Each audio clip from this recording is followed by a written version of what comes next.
নমস্কার বন্ধুরা, আমি সুজয় আপনাদের সাথে রয়েছি সদা সর্বদাই আপনাদের ভালোবাসায়।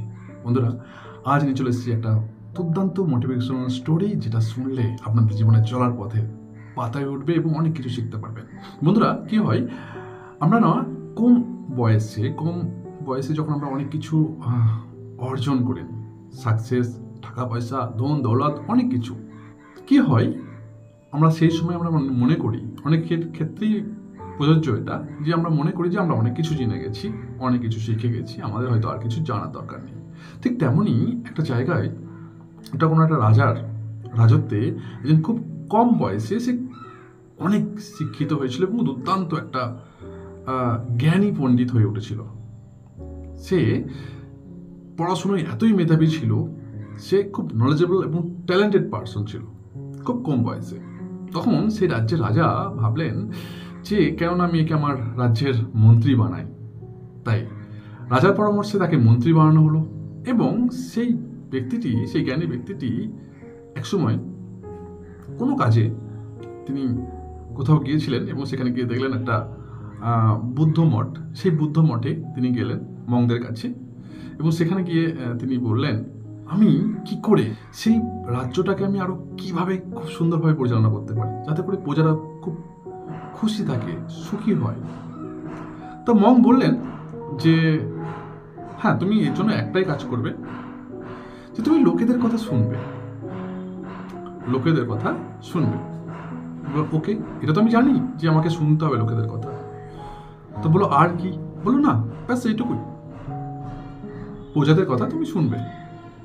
বলো আরে এটা তো আমি জানি মঙ্ক, সন্ন্যাসী, আমি এটা তো জানি, কিন্তু আমাকে আর কি করতে হবে? একটা ভালো রাজ্যকে পরিচালনা করতে গেলে, ভালো একটা রাজ্যের মন্ত্রী হতে গেলে, প্রজারা যাতে করে তার উপর খুব খুশি হয় এবং খুব ভালো একটা রাজ্যে বাস করতে পারে, এমন যদি একটা রাজ্য পরিচালনা করতে চায়, তাহলে আমাকে আর কি করতে হবে?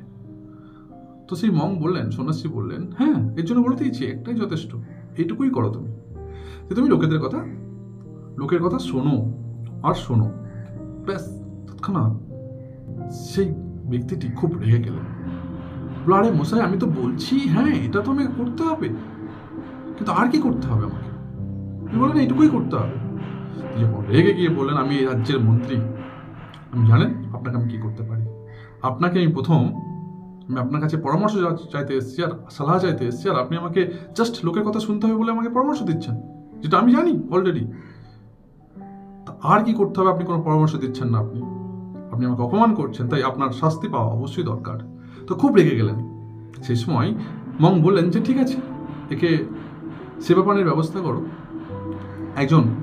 অপর একজন সেবক তার জন্য চা নিয়ে এলেন এবং খালি কাপ তার হাতে ধরিয়ে দিলেন, প্লেট, এবং তিনি চা ঢালতে লাগলেন।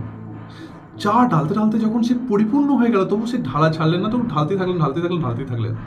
ওভারফ্লো হয়ে গিয়ে যখন নিচেই পড়ছে, তখন সেই ব্যক্তি বলছেন, আরে মূর্খ, এটা কি করছো? ওভারফ্লো হয়ে গেছে, চা পড়ছে, দেখতে পাচ্ছ না? তখন সেই মঙ্ক বললেন, আমি আপনাকে এটাই বোঝাতে চাইছি হে মন্ত্রী, আপনি ভাবছেন আপনি অনেক কিছু জানেন, অনেক কিছু শিখে গেছেন, তাই এই চায়ের কাপে চা ঢাললে যেমন ওভারফ্লো হয়ে যাচ্ছে, নিচেই পড়ছে, তাই আপনি জানেন যে আপনি অনেক কিছু জানেন, তাই আমি যখন আপনাকে কিছু বলছি, সেটা আপনি নিতে পারছেন না, অর্থাৎ ওভারফ্লো হয়ে যাচ্ছে। তাই আপনাকে কিছু নিতে গেলে আগে আপনার কাপ খালি করতে হবে। তাই আপনি যা কিছু জানেন, যা কিছু শিখেছেন, এই বয়সে অনেক কিছু জ্ঞান অর্জন করেছেন, কিন্তু আপনাকে সেগুলোকে খালি করতে হবে। তাই তারপরে আপনি আবার আমার কাছে আসবেন, আমি তখন একই কথা বলবো, যে শোনো শোনো আর শোনো, লোকের কথা শোনো। তবে তখন আপনি বুঝতে পারবেন এই কথার অর্থটা কি। বন্ধুরা, এই কাহিনী আমাদের জীবনে এই শিক্ষা দেয়, আমরা যতই জ্ঞানী হই না কেন, যতই অনেক কিছু জানি না কেন, জানার কিন্তু শেষ নেই। তাই আমাদেরকে শোনা প্র্যাকটিস করতে হবে। হয়তো যদি আপনি না শোনেন কারোর কাছ থেকে, তাহলে অনেক মানুষের কাছ থেকে অনেক আইডিয়া আছে, অনেক ভালো ভালো আইডিয়া আছে, যেগুলো আপনি মিস করবেন। আপনি সেই আপনার জ্ঞানটাকে আরো বাড়াতে পারবেন না, আপনার জ্ঞানের পরিধি ছোট হতে থাকবে। তাই আমাদেরকে চেষ্টা করতে হবে শুনতে। আপনি যতই জ্ঞানী হন, যতই ট্যালেন্টেড হোক না কেন, তবুও ছোট একটা মানুষের থেকে, বড় মানুষের কাছ থেকে, মানে কম বয়সের মানুষের কাছ থেকেও আপনি অনেক কিছু শিখতে পারেন বন্ধুরা।